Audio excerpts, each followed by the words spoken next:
The doctors looked at me and said, he's not going to walk, he's not going to go to school, he's not going to do anything in his life. I started dying because I started believing what I was told. Good. Well, guys, I was born this way, and there's no medical reason why that happened. My brother and my sister were born with arms and legs. And sometimes in life, things happen that don't make sense. My doctors never thought that I'd be able to walk. And today, I'm walking. And today I'm going to tell you, man, I love freaking people out. One day I'm in a car. I'm in the front seat. I'm not driving, of course. Can you imagine if I'm driving a car? They reckon they can put a joystick, that thing that controls my wheelchair, we can put that in a car. Like, how fully sick is that? Like, imagine if I get pulled over by the cops. Can I have your driver's license, please? Yeah, but it's over there, you're gonna have to get it. Imagine if I'm in big trouble. Put your hands up! Get out of your car! My parents always said, Nick, you don't know what you can achieve until you try it. And the doctors looked at me and said, he's not going to walk, he's not going to go to school, he's not going to do anything in his life. And then my parents, they just loved me like crazy and said, you got to try. Try this, try that, try this, try that. And I'm thinking sometimes like, Mom and Dad, you're crazy, man. I have no arms, no legs. How would I ever be able to do this or do that? But they encouraged me and they loved me. And as human beings, we're waiting for stuff like that. We all want love. Everybody say, love. Very good. We all want love. And, I went to school and I wanted to be cool, You go to school and you want to be accepted, And so you see these guys and you're like, oh, man, everyone swears like every third sentence, F this and F that and F and this and F. Like what? Like they think they're cool, And so I'm thinking, man, maybe I need to be like them to be cool.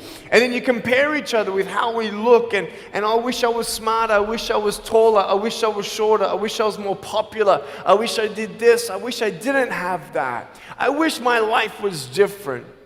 That was me when I was about 8 years old. I looked at myself and I looked at everybody else, and everyone else had more than me. And I'm asking, why? Why me? Have you ever asked the why me questions, but get nowhere?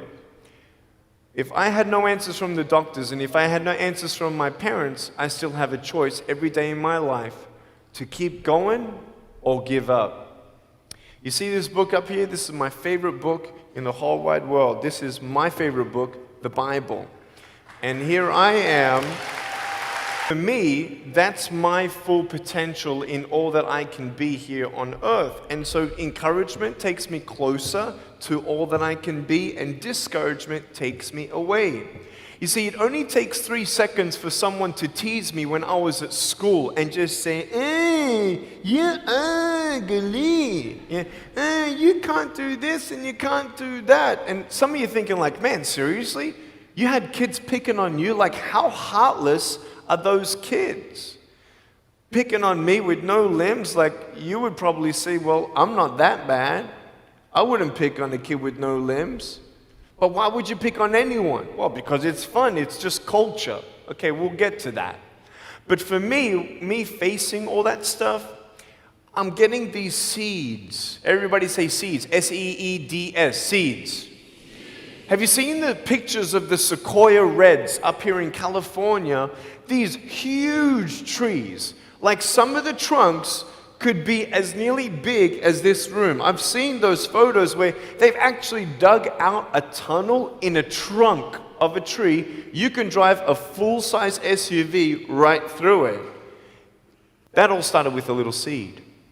If you leave a seed of lies in your heart and in your mind and you don't know the truth, if you don't know the truth, you will die with the lie. I started dying because I started believing what I was told. I want you to know the three things that I needed to come to in my life is the truth of my value, the truth of my purpose, and the truth of my destiny. I want you to know something. In our mind, we put ourselves down all the time. I want to ask you today, do you think I'm cool enough to be your friend? But I don't swear, I don't use the F-bomb. Am I still cool enough to be your friend? But I don't tease people. Am I still cool enough to be your friend? But I have no arms, no legs. Seriously.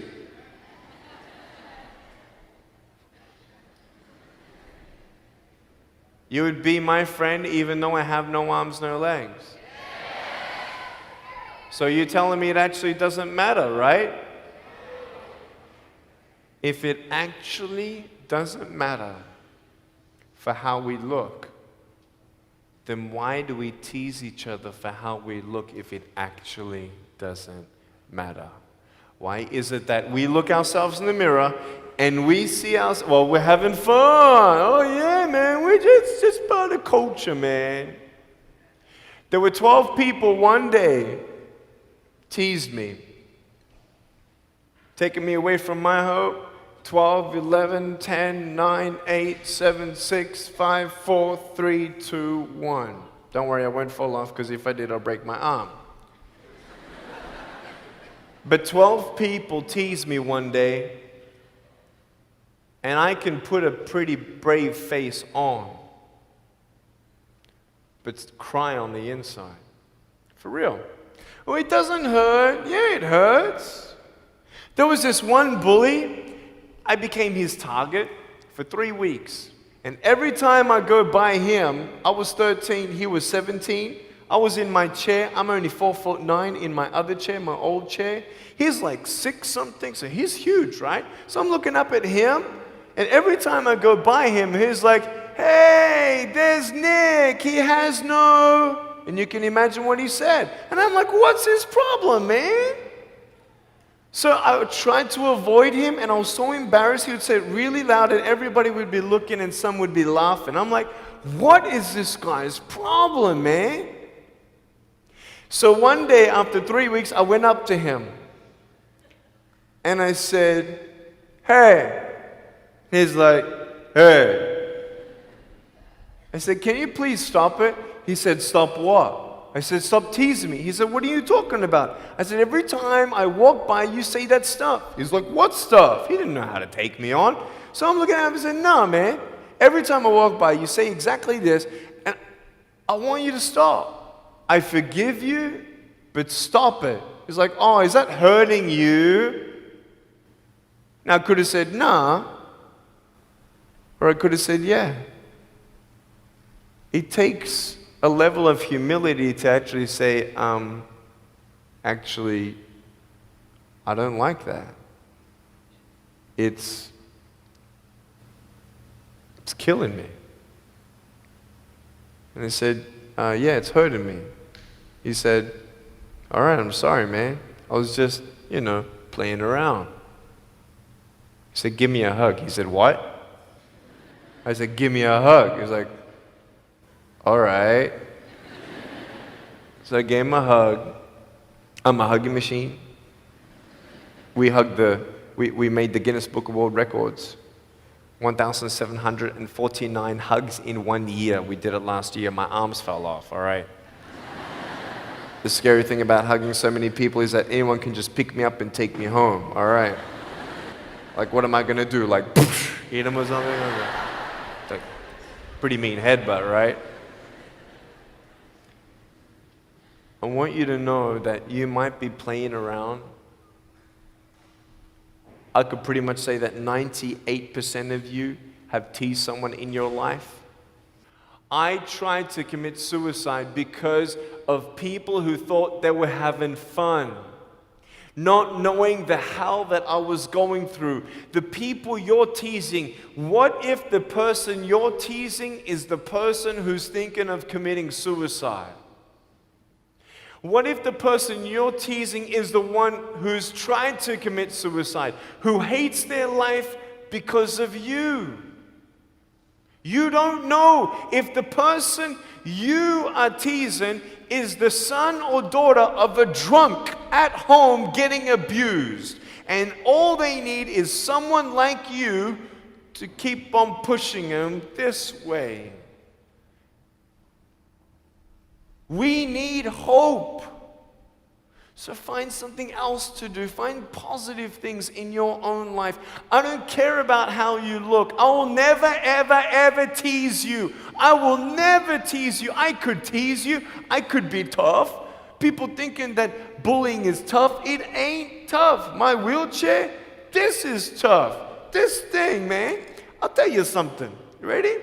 This wheelchair. This thing's so tough. When my friend built this for me, he said, "You're gonna love it." I said, "What, does it go fast?" He said, "No, but it's tough." And I said, "Well, what do you mean?" He said, "You'll find out." The torque in these motors at the bottom, at the back, this thing, if someone's holding it, I'm telling you, it can go 90 degrees. I went 80 degrees up, all right? Someone's holding me to make sure I don't tip back. My wife, she loves shopping with me because she just jumps on the back and we go shopping. Like, she just shops and shops because she doesn't drop, right? We just go and do it. It's fun. Now, what I tried one day to do, you'll never believe me, maybe you will, just know that every word that comes out of my mouth is not an exaggeration. One day, I needed to move a car. So I got my wife to put my car, my 66 Chevelle, in neutral. It's a 2.5-ton car. And I backed it back with this thing. Just like this, like nothing. This thing is tough. Guess what? The definition of tough means it's strong. To show your strength, you need to do something that's difficult. I would sound so stupid if I said, "Hey guys, I got a Matchbox car one day and I got some fishing line and I towed that Matchbox car all around all day. How tough is my BMW?" That's stupid. That's the same thing with bullying. You think you're tough? You're trying to show your strength? That's not your strength. Let me come back in 10 years and let me get your anyone have a 3-year-old nephew? Anybody have a 3-year-old nephew? Cool, put your hands down. I will get any one of your 3-year-old nephews, bring them tomorrow night at where I'm speaking, and we're gonna put him up on stage and let me show you how tough I am. We'll get your 3-year-old nephew and we'll put him up here on the table and let me tease him. Let me show you how tough I am. That's what you are. I could pick on you, you biggest bullies. I could pick on anything you like. Any singer, any music that you like, I could tease you. I could tease your family. I could tease your friends. I could tease about the movies that you think are really cool. I could tease anything about you. I could tease you about your nose, your eyes, your teeth, your chin, your hair, your ears, your elbows, your knees, your whatever, man. I can tease you about anything. It ain't hard, just like you can tease me. You want to know what tough is?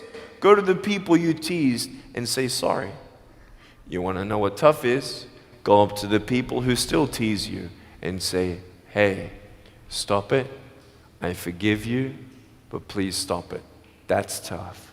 I want you to know something, the truth of who you are. I don't care what job you get.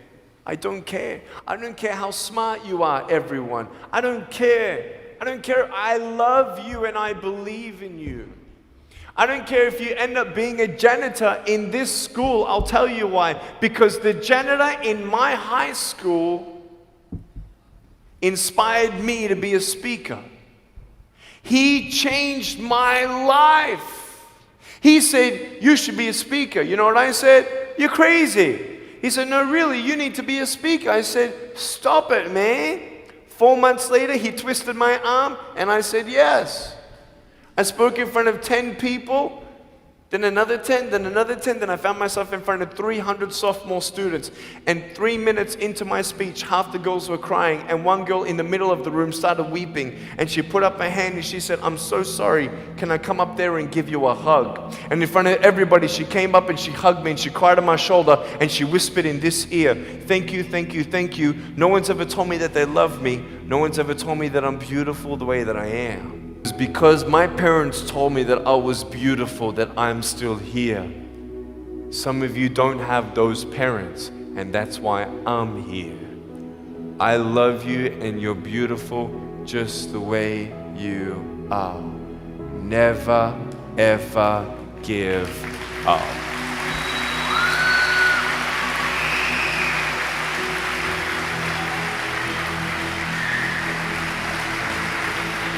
How many schools do you think that I spoke to actually stopped bullying altogether? Okay. Whoever said one, you were correct. One school out of 600, I got a letter from the headmaster, and he said, "Nick, you forever changed our school, blah, blah, blah. We haven't seen any bullies pick on anybody for 8 months straight. We don't know what happened, but in the best words that I can describe, there's just a new thought in the air that it just ain't cool anymore. It just ain't cool."